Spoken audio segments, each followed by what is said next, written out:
comprendre. Le hadith où le prophète sallallahu alayhi wa sallam, il a dit dans un hadith que tous les fils d'Adam, Allah azza wa jal, il a prédestiné déjà s'ils vont aller en enfer ou s'ils vont aller au paradis. Chacun d'entre nous. On a une demeure au paradis et on a une demeure en enfer. Chacun d'entre nous. On a une place en enfer, on a une place au paradis. Qu'Allah fasse qu'on soit parmi les gens du paradis. Et si tu vas au paradis, ta place là, Allah il va mettre un mécréant à ta place en enfer. Maintenant les compagnons, quand le prophète sallallahu alayhi wa sallam il a dit ça, quand il a dit ma minkum min ahadin illa qad kataba maq'adahu min an-nar ou min al-fil jannah.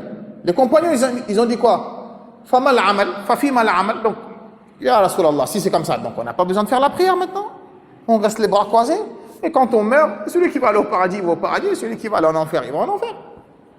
Le prophète sallallahu alayhi wa sallam, il a dit non, i'malu, œuvrez. Fa kullu muyassaru lima khuliqa la. Toute personne vers la destination vers laquelle tu vas aller, Allah il va te faciliter les œuvres de cet endroit-là. Allah il sait qui va aller en enfer, mais il sait ou au paradis, mais il nous a dit quand même de faire la prière, n'est-ce pas? Il nous dit quand même de jeûner le mois du Ramadan. Il nous dit quand même de ne pas faire ça, de ne pas faire ça, mais lui il sait déjà. Mais si nous on disait on fait rien, on reste les bras croisés, ou bien comme le frère il a dit la dernière fois, on ne vient pas dans la dunya et Allah il nous fasse directement entrer en enfer au paradis, les êtres humains ils auront dit Allah tu es injuste. Tu ne nous as même pas donné notre chance, on n'est même pas venu dans la dunya et tu nous fais rentrer au paradis en enfer.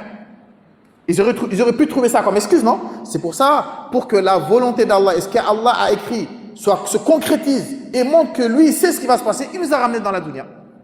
Comme ça demain on n'aura pas d'excuses en disant non Allah tu nous as fait rentrer en enfer alors que tu nous as même pas laissé notre chance. Peut-être on aurait pu se rattraper, peut-être on aurait pu faire quelque chose que toi tu n'avais pas prédestiné, mais Allah il nous a fait venir sur terre pour une sagesse et une hikmah.